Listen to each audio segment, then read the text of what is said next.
Meus irmãos, mais uma vez, bom dia. Começando esse ano, que é mais um ano, se Deus quiser, de muito trabalho, de muitas realizações nas vidas de todos nós, eu me propus a conversar um pouquinho com vocês sobre o reino de Deus. Falar sobre o reino de Deus é descobrir, ao longo dessa nossa caminhada, como estão os nossos sentimentos. Para isso, mais ou menos no meio, mais para o fim desse estudo, nós vamos fazer uns testes, vamos fazer umas provas. Uma prova com alguns testes para a gente ver como é que está a nossa caminhada dentro desse reino de Deus. Se nós pararmos para pensar um pouquinho, nós vamos entender que Jesus, que é o governador do nosso planeta, e Deus deu a ele a missão e a responsabilidade de nos desenvolver, de fazermos evoluir, de nos fazer evoluir espiritualmente. E a gente sabe que essa tarefa não tem sido uma tarefa fácil. Olhando esse mundo até a data de hoje, a gente ainda vai ver que o egoísmo, que o orgulho, que a raiva, que a violência, que a ambição, ela ainda fala mais alto aos nossos corações. Apesar de todo o trabalho que tem sendo feito, apesar de toda a nossa experiência que a gente vem tendo ao longo das encarnações, as grandes oportunidades que são colocadas em nossos corações, em nossas vidas, através da dor, através do sofrimento, através das nossas conquistas pessoais, mesmo assim, se a gente for analisar cada um de nós, a gente vai ver que a gente ainda precisa aprender muita coisa. Que nós estamos ainda como crianças levadas e ainda precisa de algumas chineladas. Nós vamos nos lembrar aqui no início da caminhada de Jesus, quando ele começou a sua pregação. Ele estava vindo da Galileia para Jerusalém para começar o seu trabalho, de iniciar o seu trabalho de evangelização de nós mesmos. Caminhando da Galileia para Jerusalém, ao passar perto do templo, alguns sacerdotes estavam sentados e um deles, chamado Hanã, que foi um dos sacerdotes que depois estava no julgamento de Jesus, para a crucificação de Jesus, esse sacerdote se levantou, caminhou em direção a Jesus e perguntou para ele: Galileu, o que fazes na cidade? E Jesus serenamente olhou para ele e falou: eu venho em busca da fundação do reino de Deus. E aí o Hanão, um pouco espantado com a resposta dele, perguntou para ele: reino de Deus? Tu? O que ser isso? E aí Jesus falou: o reino de Deus é obra divina no coração dos homens. O Hanã, mais espantado ainda, perguntou para Jesus: por acaso tens algum príncipe poderoso que pode te auxiliar nessa tarefa tão difícil? E Jesus falou: os meus companheiros virão de todos os lugares. E o Hanã disse: é verdade, os tolos e os ignorantes estão por toda parte, e esses devem ser aqueles que vão te ajudar a fundar esse reino. E o Hanã continua falando para Jesus: Galileu, já viste algum mármore formoso ser feito de lama? Já com uma certa ironia, né? E Jesus responde: sacerdote, nenhuma estátua, nenhum mármore é mais puro do que o sentimento, e nenhum cinzel é mais poderoso do que a vontade. Então Hanan, ainda mais preocupado com as respostas de Jesus, perguntou para ele: tu conheces Roma? E Jesus falou: eu conheço o amor e a verdade. E o Hanan continuou: tu conhece os poderosos templos da religião aqui em Jerusalém, em Roma? Aí Jesus falou: eu conheço a verdade do meu Pai a meu respeito, a vontade do meu Pai a meu respeito. O Hanan saiu, não quis mais conversar com Jesus, saiu, e Jesus continuou a caminhada dele. Um pouco mais à frente, já vai encontrar o Pedro e o irmão dele, né? O André. Os dois estavam pescando e Jesus chama por eles. E é impressionante como é que isso acontece na vida da gente, né? Os dois, quando olharam para Jesus, eles tiveram aquela sensação de que já conhecia Jesus de muito tempo. Aquele olhar, aquela energia que envolvia eles naquele momento, era uma coisa tão boa, tão gostosa, que eles sentiram que estavam na presença de um amigo. Isso às vezes acontece com a gente, né?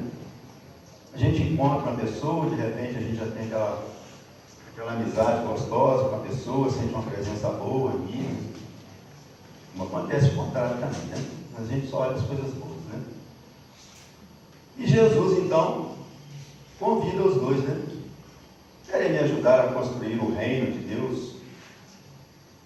O André fala: peraí, mas reino de Deus aqui, né? Mas aqui é tão pequenininho, não tem nada aqui. Como é que vai ser esse reino, né? E aí o Pedro já fala: não, mas o lago é grande, né? A gente pode atravessar o lago e, né, crescer para além do lago. Esse reino pode ser muito grande. Não entendiam que Jesus estava falando de outro reino, né? E quando se fala em reino, a gente tem ideia daqueles palácios, né?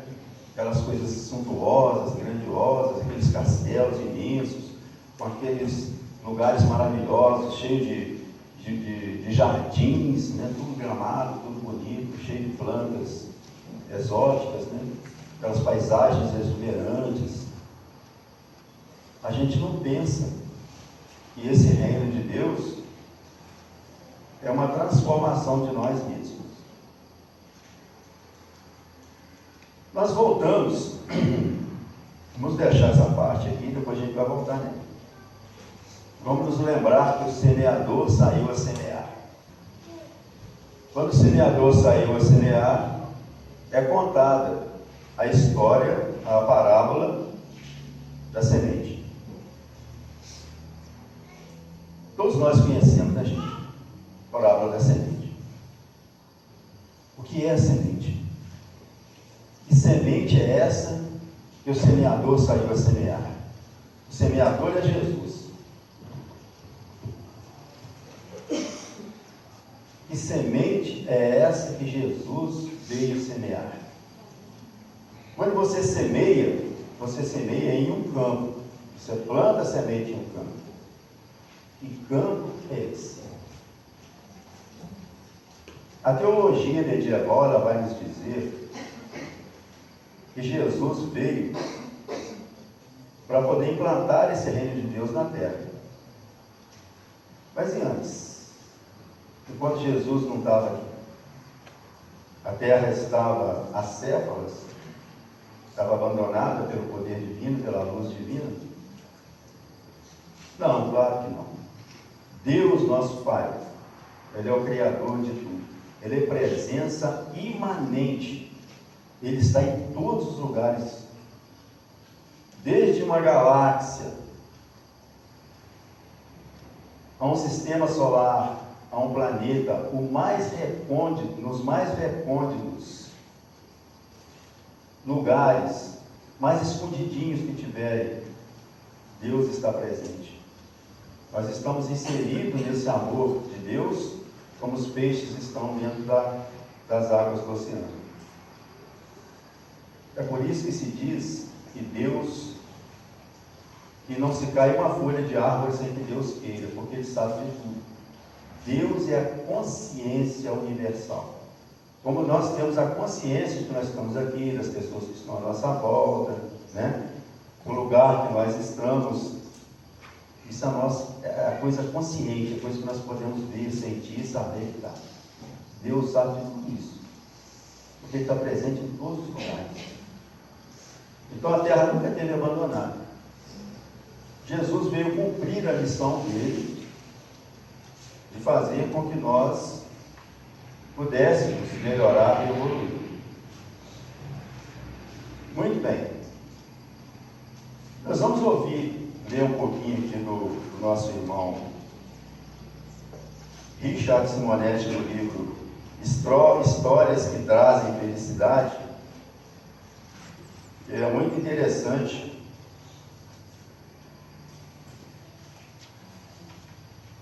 o que ele fala para a gente. Ele vai chamar de elefantes brancos esse texto. Está em Mateus, vai falar sobre Mateus, capítulo 13, versículo 44. Em várias passagens, Jesus reporta-se ao reino dos céus, ou o reino de Deus, ou simplesmente o reino. São expressões equivalentes. A teologia medieval concebeu que Jesus veio instalá-lo, o que sugere que a terra não estava sob a regência divina. Um tanto estranho, se considerarmos que Deus é o Criador, o Senhor Supremo, presença imanente, cujas leis têm vigência em todos os quadrantes do universo. Ele é a consciência cósmica do universo, permanece em tudo e em todos. Estamos mergulhados nas bênçãos divinas como peixes do oceano. Aí ele vai dar um exemplo. Se nós nascemos no Brasil, legalmente somos cidadãos brasileiros. Mas sob o ponto de vista moral, essa cidadania só será legítima ou legitimada pelo empenho em cumprir as leis do país. O que implica na observância de nossos deveres perante a comunidade, zelando pelo equilíbrio e bem-estar. Algo semelhante acontece com o reino de Deus. Se há um reino universal regido por Deus, somos todos seus súditos. Não obstante, isso pouco significa se não nos preocuparmos em cumprir o que o Eterno espera de nós. Por isso Jesus diz em Lucas capítulo 17, versículo 20 e 21. O reino de Deus não vem com aparência visível, nem dirão, ei-lo aqui ou ei-lo ali, porque o reino de Deus está dentro de vós. Aí o Simonetti vai dizer, o problema então não é entrar no reino. Vivemos nele. O problema é o reino entrar em nós. Ele está dentro de nós. Em várias parábolas, Jesus diz como alcançar essa realização. No tempo antigo, não havia bancos para guardar dinheiro, para guardar as moedas, para guardar os tesouros daquela época. As pessoas escondiam em terrenos isolados. Pegava a sua propriedade e enterrava o dinheiro lá, enterrava o tesouro, enterrava as moedas lá. Não raros, esses tesouros se perdiam pelo falecimento do proprietário. Então a pessoa enterrava o dinheiro lá, guardava, mas ele morria e o dinheiro ficava lá. Perdia esse dinheiro, né? Quem encontrasse podia entrar na posse deles, desde que comprasse a respectiva gleba. Você foi lá, achou o tesouro, você pode ficar com ele, mas desde que você compre aquele terreno. Se você não comprar, seria contra a lei, então não poderia ficar com o tesouro. Havia pessoas que se especializavam nessa lucrativa atividade, caçadores de tesouros, que ainda hoje povoam o imaginário popular, né? Tem histórias, tem filmes de pessoas que são os caçadores de tesouros, caça no mar, procura na terra, tem os detectores de metal, né? Procurar, até hoje, né? Jesus usa essa imagem para nos contar sugestiva e breve parábola. Ele vai dizer, o reino dos céus é semelhante a um tesouro escondido num campo. um homem o encontra e esconde-o novamente. Ela vai lá, acha o tesouro, arranca dali e esconde ele em outro lugar. No mesmo terreno, mas em outro lugar. Claro, para ninguém achar, né? Feliz vende tudo que tem e compra aquele campo, compra aquele terreno. Então ele vai dizer, o reino seria aquele estado de paz, de tranquilidade e alegria, no pleno cumprimento das leis divinas, habilitando-nos a desfrutar das bênçãos de Deus. Olha só, é um tesouro que ele queria para ele. Ele achou, mas ele não podia simplesmente, igual ele enterrou em outro lugar, pegar aquele tesouro e levar para ele. Isso é contra a lei. O que a lei dizia naquela época? Você teria que comprar aquela gleba, aquele terreno. Então, ele obedecendo às leis, ele vende tudo que tem e vai e compra aquele terreno. Isso dá a ele um estado de paz e de consciência tranquila. Ele fez tudo que as leis mandavam que ele fizesse. E como ele conseguiu aquele tesouro, ele conseguiu da maneira correta, obedecendo às leis, ele está feliz, ele está em paz. Essa sensação de alegria, de felicidade, de paz, é que o Simonete está dizendo que simboliza o reino de Deus dentro de nós. Sigamos. No simbolismo evangélico, situa-se como um tesouro oculto em recôndita região da nossa consciência, no solo de nossas cogitações existenciais. Custa caro. Para a sua aquisição, que equivale à posse de nós mesmos, imperioso nos desfaçamos de inúmeros bens, entre aspas, quanto mais atrapalham do que ajudam. São os que ele chama de elefantes brancos. Vamos ver. Aí ele fala, no reino de Sião, na antiga Tailândia, o rei, quando queria punir algum dos seus súditos, dava de presente para ele um elefante branco, que é um animal raríssimo. E na verdade, a pessoa não percebia que ele estava ganhando um presente de grego. Você sabe o que é presente de grego, né? Naquela guerra de Troia, aquele pessoal que queria invadir, fizeram um cavalo de madeira enorme, encheu de soldado e deu de presente para o pessoal lá do castelo. Quando o pessoal abriu e levou aquele cavalo de madeira para dentro, cheio de soldados, eles aproveitaram para poder lá dentro já invadir e matar todo mundo lá dentro, né? Então, um presente grego, um presente que ninguém quer. Mas a pessoa fica feliz, né? Ganhou um elefante branco, um animal raríssimo, belíssimo, né? Mas aos poucos, ele vai lembrar aqui, ó. Ele vai lembrar que ele começa a perceber que ele deveria dispensar sofisticados cuidados com o animal, alimentá-lo com iguarias caras, colocar-lhes enfeite, ter empregado para cuidar dele, acabava arruinado. Algo semelhante ocorre em nossas vidas. Olha a comparação que ele faz. Ocorre em nossas vidas. Há elefantes brancos em nossos caminhos. E tem mesmo, né? Temos satisfação com eles, em princípio, mas logo percebemos que nos causam prejuízos imensos.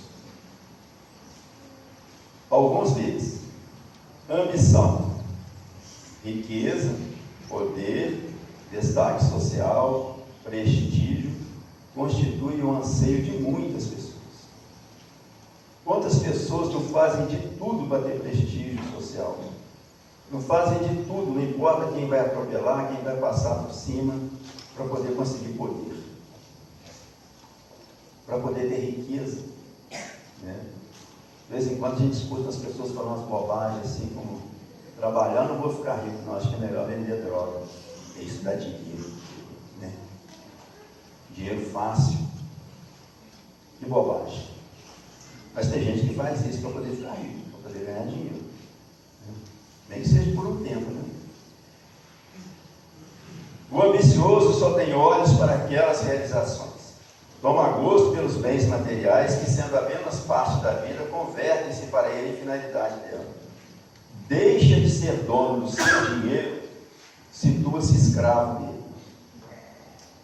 Rico materialmente, mendigo de paz. Parafraseando Jesus, podemos dizer que é mais fácil esse elefante branco passar pelo fundo de uma agulha do que seu proprietário entrar no meio. Não tem jeito de entrar no reino com essas preocupações, com essa ambição. Não tem como. Vícios. Em princípio, oferece o céu. O fumo tranquiliza, o álcool desinibe, as drogas produzem euforia, mas é céu artificial, precário, que nos leva invariavelmente ao inferno da dependência. Enquanto o usuário está sob seu efeito, é ótimo. Logo, porém, o corpo cobra novas doses, submetendo a angústias e tensões terríveis. Assim, oscila entre o céu e o inferno. Cada vez menos céu, cada vez mais inferno. À medida que se amplia a dependência e nele se instala de vez, quando retorna ao plano espiritual antes do tempo, expulso do próprio corpo que ele destruiu. Há uma diferença da gente sair do corpo para desencarnar, quando termina o nosso tempo, e a gente ser expulso do corpo, seja pelo suicídio, e aí a gente é expulso do corpo. Não é que a gente está na hora de desencarnar. Desencarnar é desencarnar mesmo. O espírito saiu do corpo tranquilamente, beleza. Tudo certo. Normalmente, quando isso acontece, a pessoa chega muito desorientada no plano espiritual. Saiu do corpo e não sabe nem o que aconteceu com ele direito. Ao reencarnar, os desajustes provocados em seu corpo espiritual se refletirão na nova estrutura física, dando origem a males variados, dolorosos, angustiantes, mas necessários. Funcionam como válvulas de escoamento das impurezas que se impregnou, ao mesmo tempo em que o ajudam a superar entranhados condicionamentos que fatalmente o induzirão a retomar o vício. Se o viciado tivesse a mínima noção do futuro dantesco que o espera, ficaria horrorizado. Haveria de lutar com todas as forças de sua alma para livrar-se desse comprometedor elefante branco. A pessoa é expulsa do corpo, vai para o plano espiritual, sofre pra caramba. Quando ele reencarna, ele vai reencarnar com o corpo, com todas as deficiências que aquele vício promoveu enquanto ele estava encarnado. Dores pelo corpo, problema de estômago, problema de rim, problema de coração, problema de pulmão. Tudo que ele tiver, do jeito que ele desencarnou, ele vai voltar doente. Por isso que nasce tanta criança doente. A pessoa morre enfocada, nasce com problema sério de garganta. A pessoa morre porque problema de fumo, arrebentou com o pulmão, enfisema pulmonar, aí já nasce a criança com problema de pulmão. A pessoa era alcoólatra, inveterada, nasce com problema no fígado, no estômago, né? Já nasce assim. Porque numa outra vida, e tem uma coisa interessante, tá, gente? Se a gente for o culpado para poder levar aquela pessoa a esse desencarne através do suicídio por qualquer vício, ou por qualquer outra coisa, é bem provável que na outra encarnação ele vai vir juntinho da gente, para a gente cuidar dele. A própria família, né? Muitas vezes está reclamando que tem um filho que está com esse problema, tem um filho que nasceu com um problema mental, nasceu com algum problema de saúde, ou físico. Muitas vezes a gente mesmo é culpado. Eu me lembro de um filme que eu assisti uma vez, é um filme muito pequenininho, se não me engano é uns 20, 25 minutos esse filme só.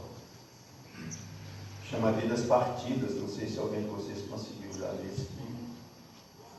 De um casal que ia se casar, já estava pronto para o casamento, e tinha uma outra pessoa, um outro rapaz, que gostava da música.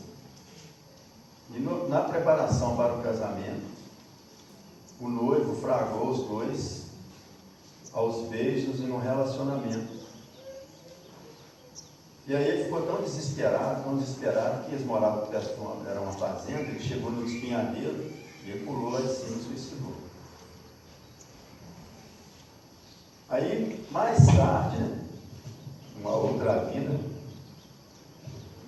esse rapaz e essa moça, que foram culpados do suicídio do rapaz, eles estão namorando, se casam, e a moça fica grávida, esperando um filho.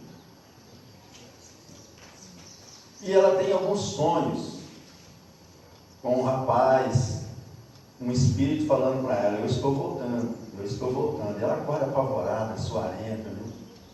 Preocupada com aquilo. E ele fala, eu estou voltando. Quando ela vai fazer o pré-natal dela, ela começa a fazer os exames, o médico avisa para o casal que o menino vai nascer deficiente. Uma paralisia, ele não vai andar. Então, o marido fica revoltado, não aceita, e manda ela fazer uma bolsa. E ela não quer de jeito nenhum, fala, você vai fazer uma bolsa, a gente não vai ficar com filho deficiente. O que eu vou fazer com filho deficiente? Né? Tem gente que tem essa cabeça ainda. Né? Não quero filho deficiente, quero filho perfeito. E a mulher vai lá e aborta. E o rapaz estava voltando, porque se suicidou por causa dos dois na outra vida. Passa mais algum tempo, ela engravida de novo. E aí acompanha a gravidez e a criança perfeita. Perfeita assim dentro do corpo, né? Aquele corpinho bonitinho, tudo arrumadinho, tudo no lugar. Passa o tempo, a criança nasce. Quando ele faz mais ou menos uns 4 para 5 anos, ele está brincando assim na grama, do lado de fora da casa, e aquela criança tem um problema, desmaia e cai no chão.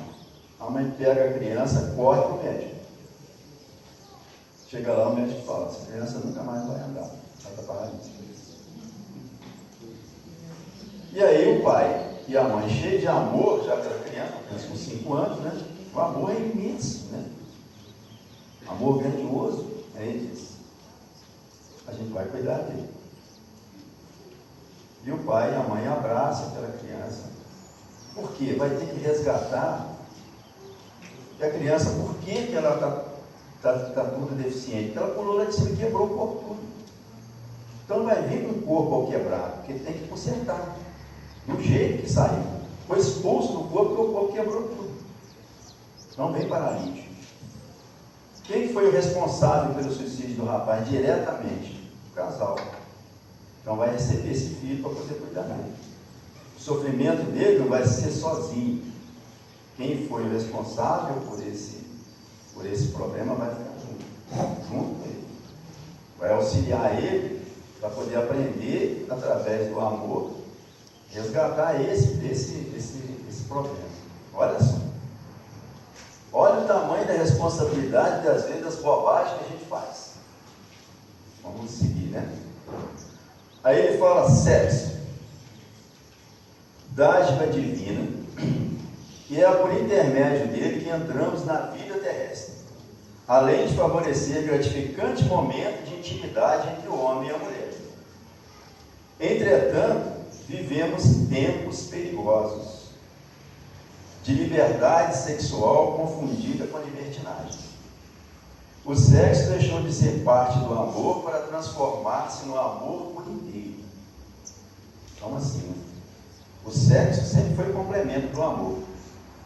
Mas hoje o sexo é o amor, né? Hoje inverteram o negócio. O sexo é que é o amor.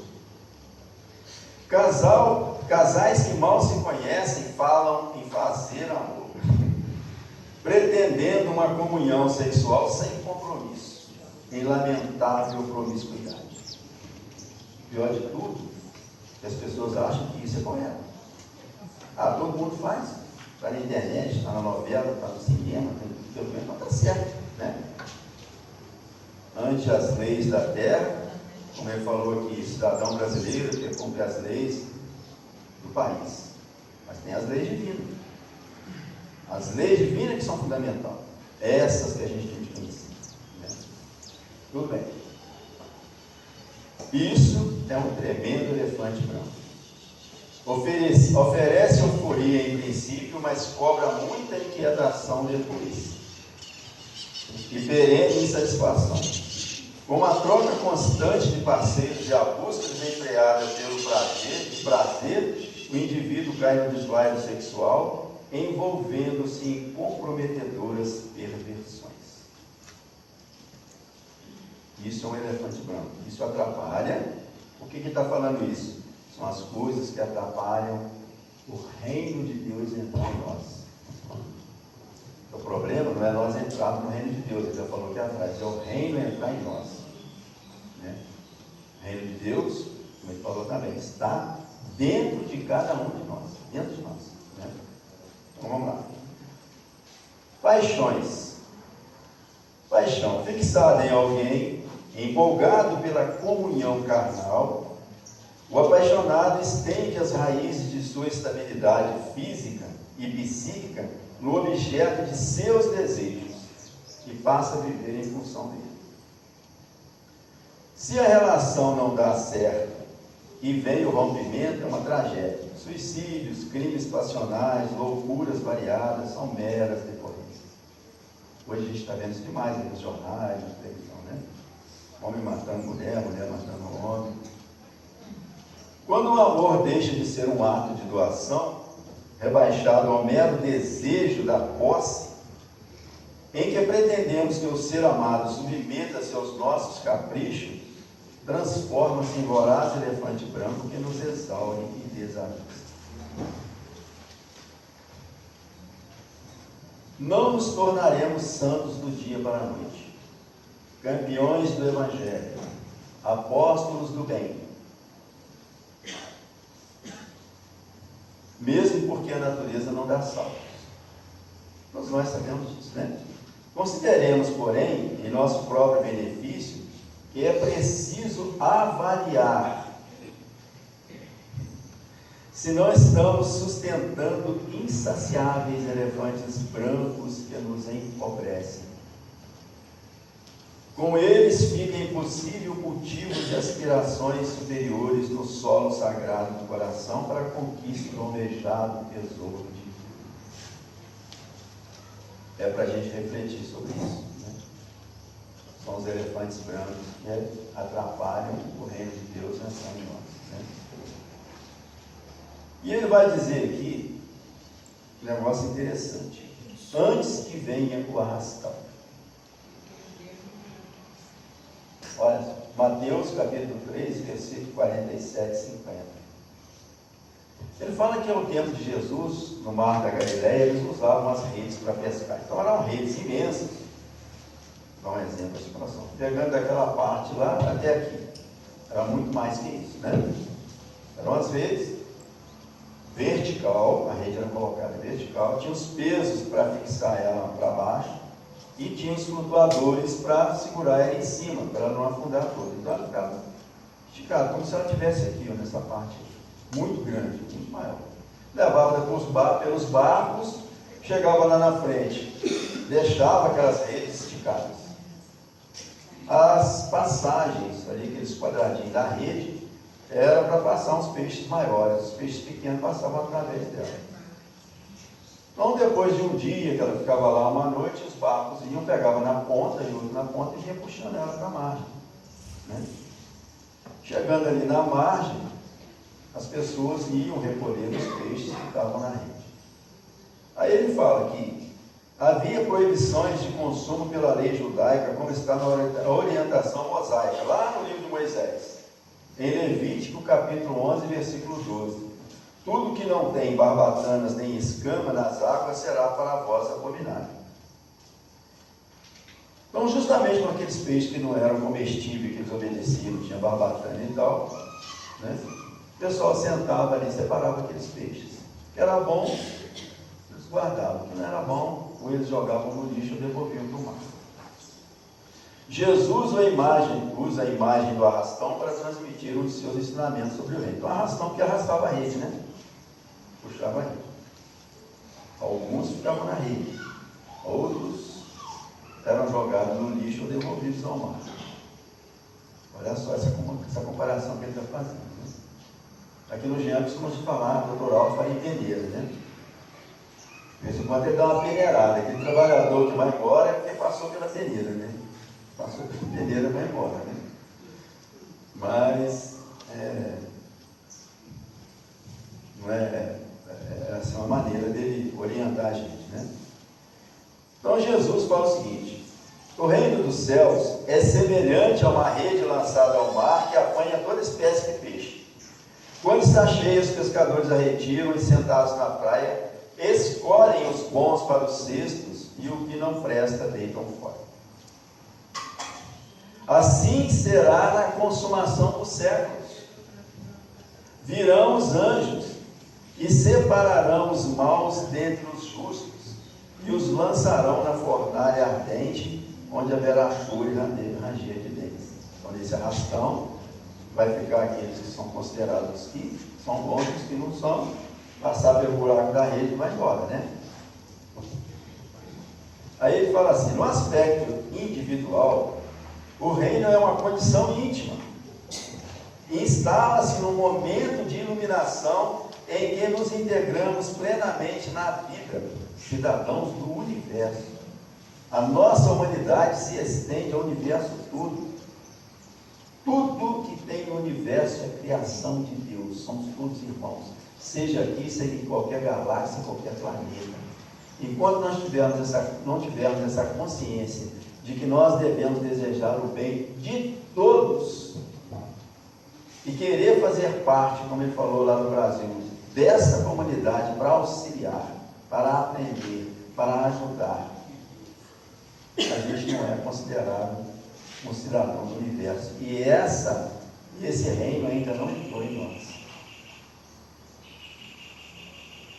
No aspecto coletivo, exprime-se uma sociedade formada por espíritos iluminados. Mas esses espíritos já têm o reino de Deus, então eles são os espíritos de luz, né? No aspecto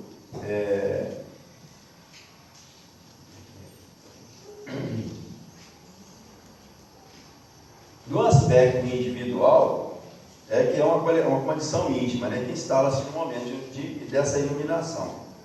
E no coletivo já são os espíritos de muita luz, né, que já tem esse reino dentro deles. Com o crescimento espiritual da humanidade, amplia-se o contingente dos que realizaram o reino em seus corações. Hoje, uma minoria. Amanhã, dentro de decênios, séculos, milênios, depende de nós, talvez seja a maioria. Hoje é uma minoria. Né? Acontecerá então um arrastão. Mundo de prova e expiação para mundo de regeneração. Está aí, né? Já está acontecendo. É isso que ele está falando. Colhidos pelas malhas da justiça, aqueles que não se enquadrarem na nova ordem serão jogados na fornalha ardente. E ele vai dizer, naturalmente, trata-se de um simbolismo, uma imagem forte que a teologia medieval levou ao pé da letra, concebendo a ideia do inferno de fogo, onde as almas comprometidas queimam sem se consumir em perene sofrimento. Você pensou?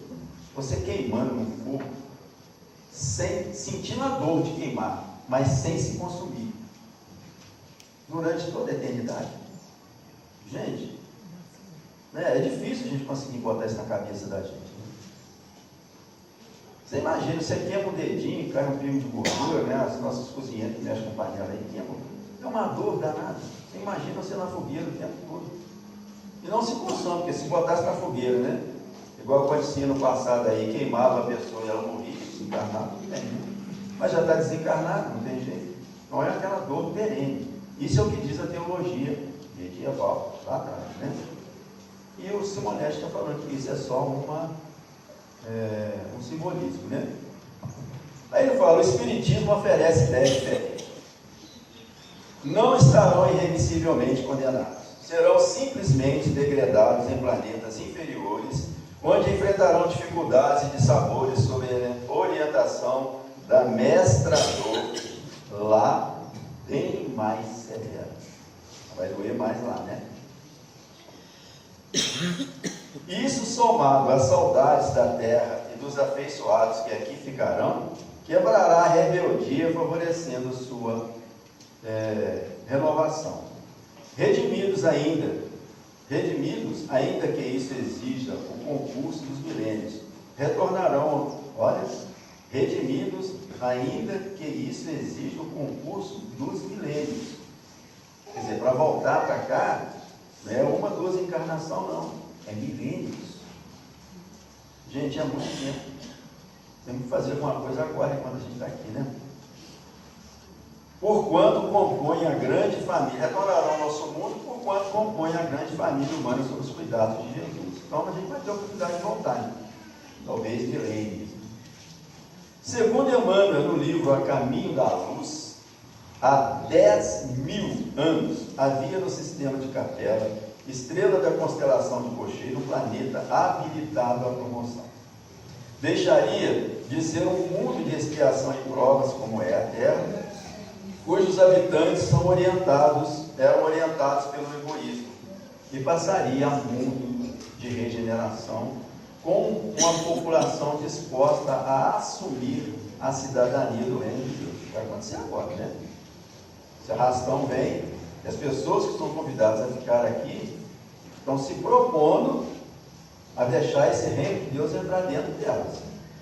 Elas têm condição de ficar, né?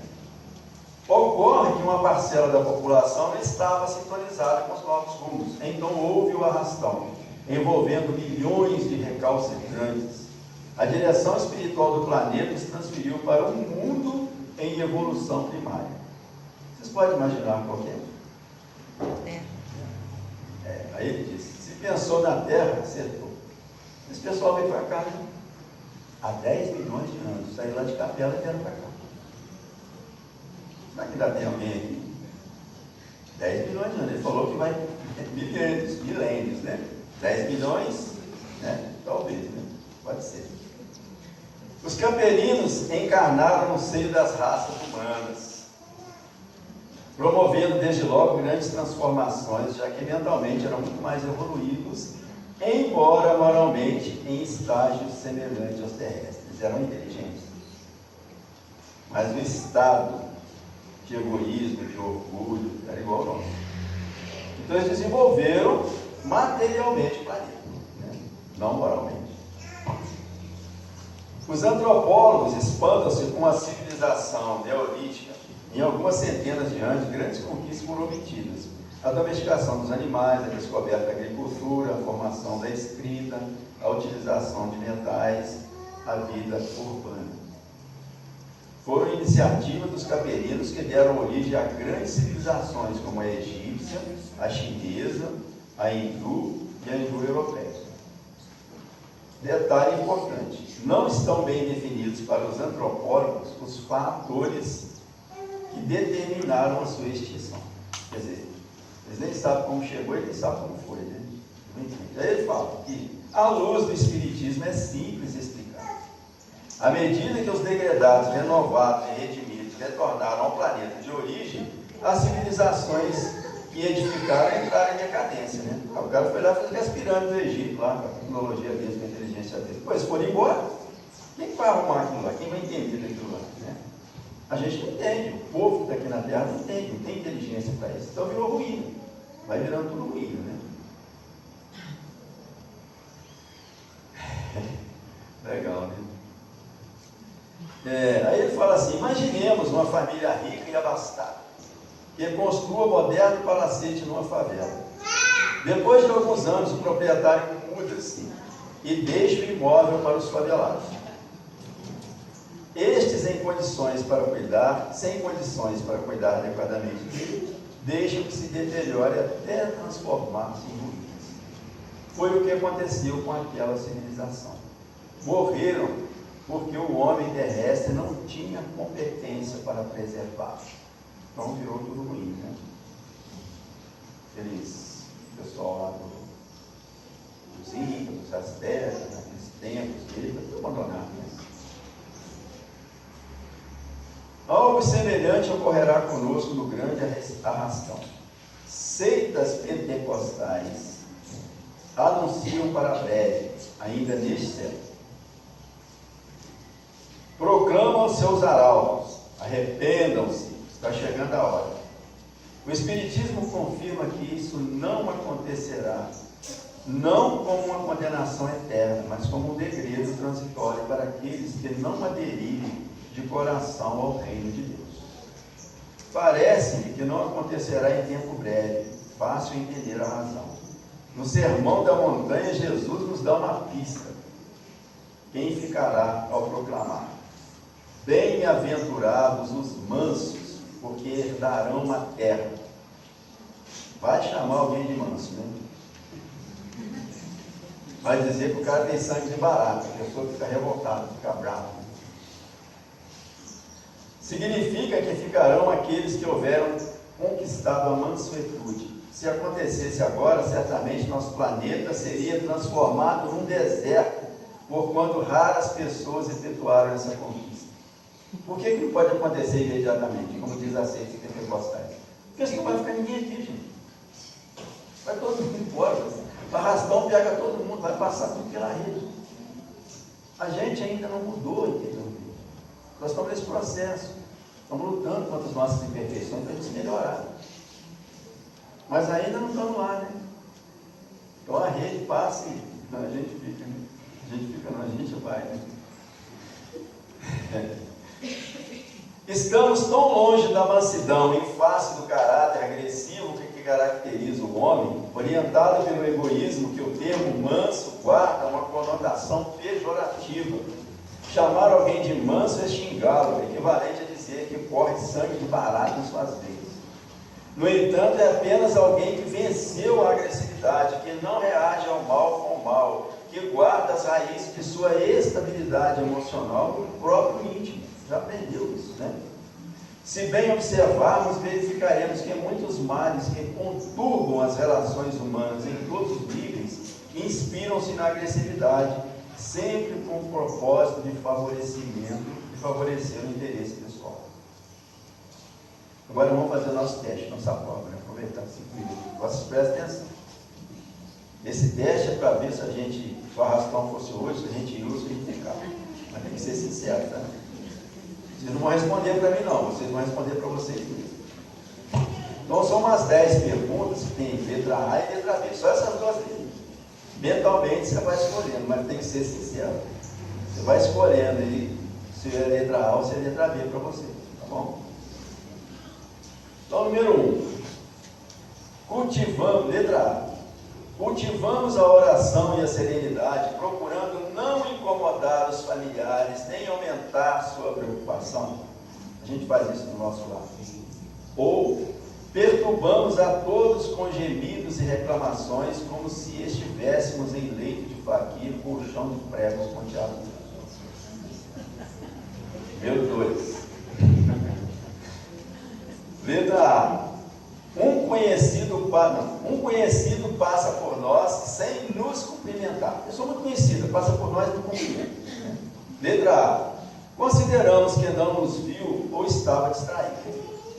Ficamos possessos, pretensioso. Julga que tem o rei na barriga. Número 3. O cônjuge está quieto, fechado, poucas palavras. Letra A. E imaginamos que esteja cansado, querendo um pouco de sossego. Letra B. Estressamos e logo clamamos que intenciona nos levar à loucura com seu mutismo. Aí lendo aí, né? 4.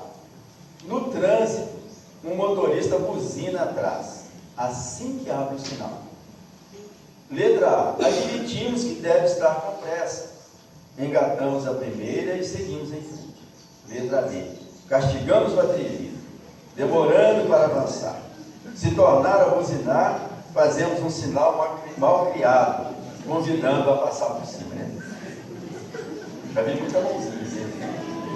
Tem que ser sincero, né? Tem que ser sincero. Estão indo, né? Arrastão aí.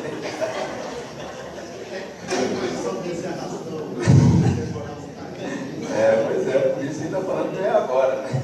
Não pode ser. Cruzamos rua preferencial inadvertidamente. Não observamos a preferência que não é nossa e a gente passa com o carro, né? Um motorista cujo carro quase foi atingido faz um gesto pejorativo sugerindo bandeiragem, né? Faz assim para a gente. Valeu. Letra A. Reconhecemos que precisamos estar mais atentos. Letra B.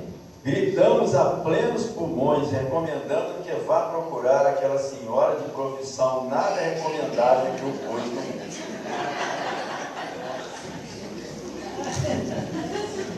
Mas é assim, né, gente? A gente faz essas coisas.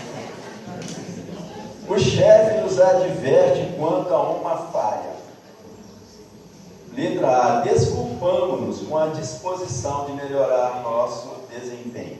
Letra B. Mal contemos o desejo de pular em seu pescoço e intimamente formulamos ardentes votos de que ele vá para o diabo no carrego. O certo seria a gente compreender, mas o cara vem passar um sabão na gente, né? Não tem sangue de barata. O subordinado comete uma falha. Qual é o patrão, né? Tratamos de orientá-lo para uma melhor condução do serviço. Letra B. Lembramos de que, se não der um jeito na sua atuação profissional, há dezenas de desempregados que podem ocupar seu lugar, fazendo o dobro do que faz e ganhando a metade do seu salário. Então, o patrão esfrega isso na cara, né? Então, a gente, como patrão, letra A ou letra B aqui, né? Os vizinhos envolvem-se numa discussão, pondo-se a gritar uns com os outros. Está ela do vizinho todo, né? Letra A. Sentimos que estão com algum problema e passamos a orar por eles. B. Chamamos a polícia para dar um jeito naqueles malucos.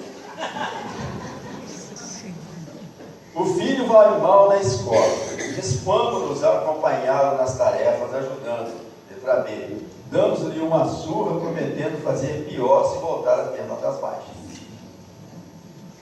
Num grupo de trabalho, em atividade religiosa, não aceitam a nossa sugestão.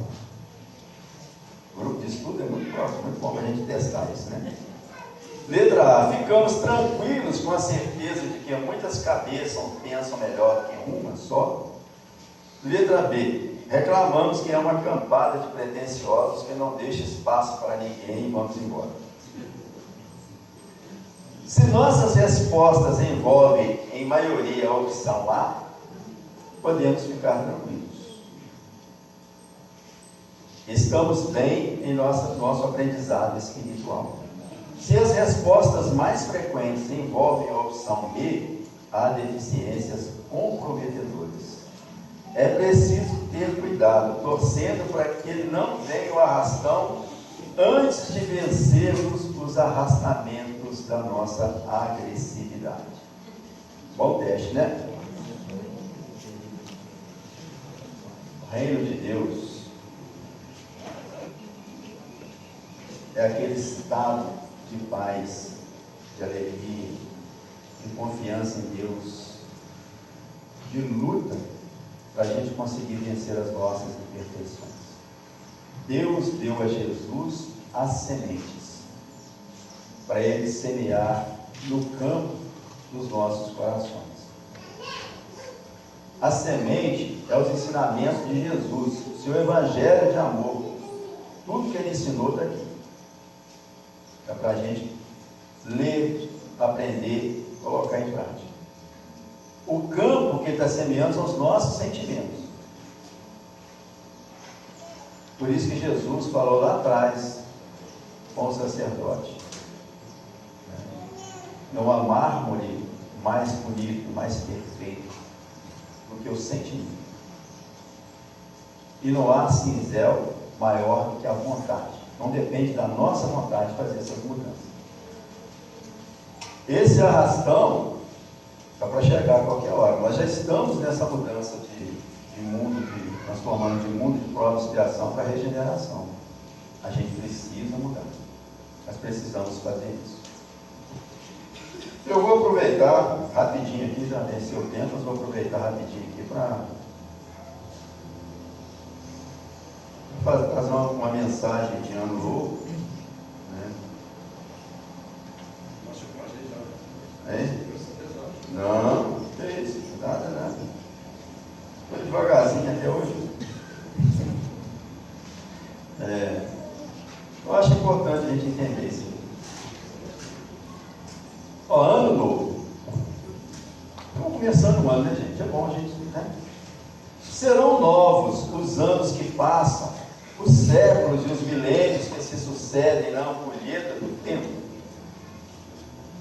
Existe esse ano novo, que a gente fala, esse tempo novo, né?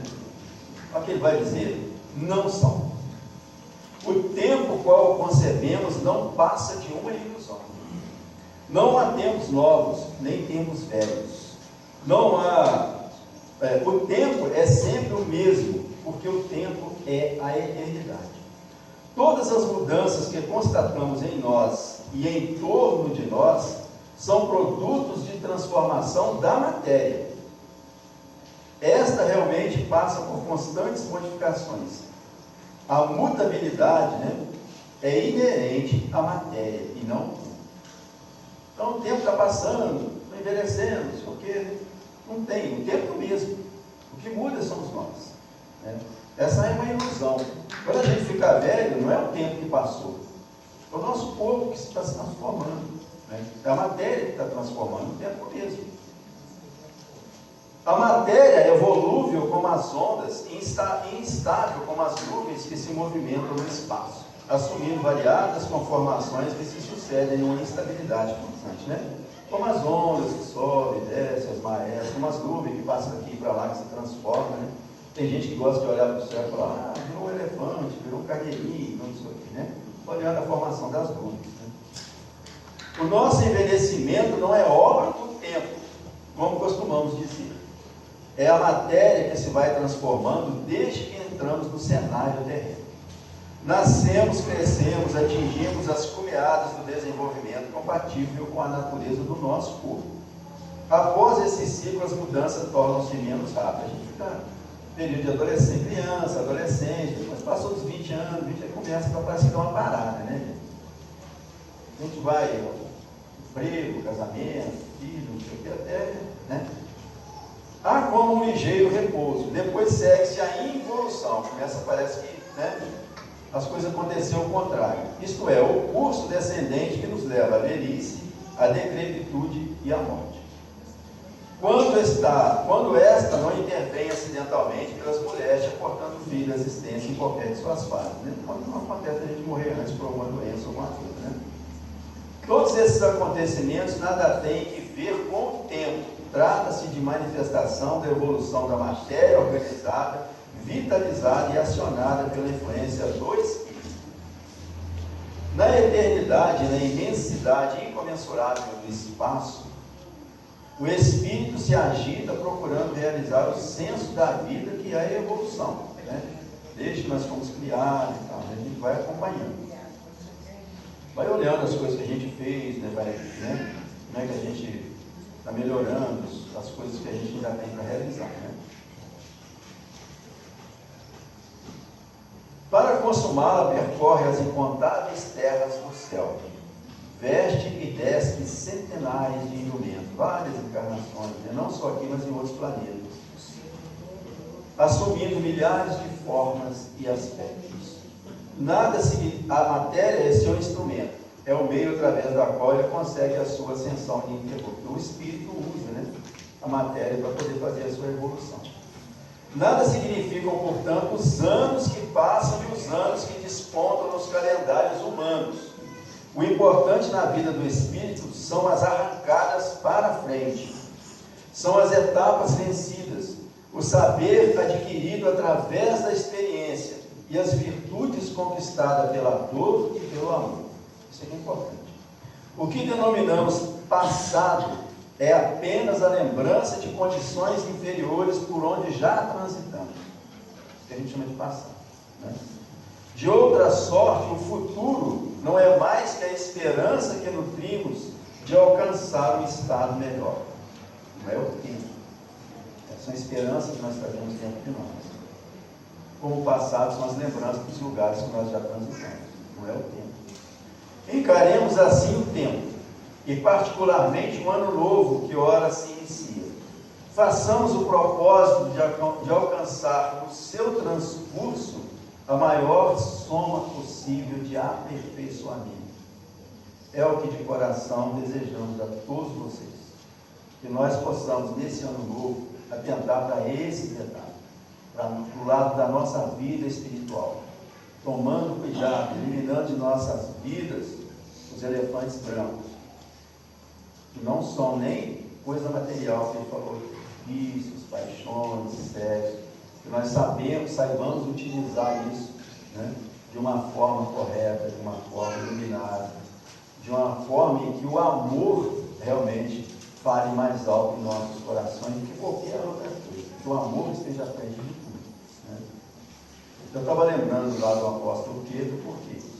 Porque a gente pode seguir o Pedro como exemplo para ver a transformação da implantação do reino de Deus dentro do coração desse discípulo. A gente vai ver que o Pedro teve aquele sofrimento todo quando ele negou Jesus por 3 vezes, né? Como que ele cortou a orelha do sacerdote, do soldado, na hora de prender Jesus, e Jesus falou, embainha a sua espada e coloca a orelha do soldado no lugar. Por quê? Porque a espada, quando ela está em riste, ela demonstra violência, mas quando ela está de cabeça para baixo, ela mostra a cruz, o amor, perdão, a bondade, a misericórdia de Jesus e toda a luz dos seus ensinamentos em nossa vida. Então, Pedro, embainha a sua espada, vamos ser mansos, porque só os mansos que herdarão a terra, sem violência, sem briga, sem raiva. Vamos lembrar do nosso teste aqui, né? Procurar corrigir as nossas falhas.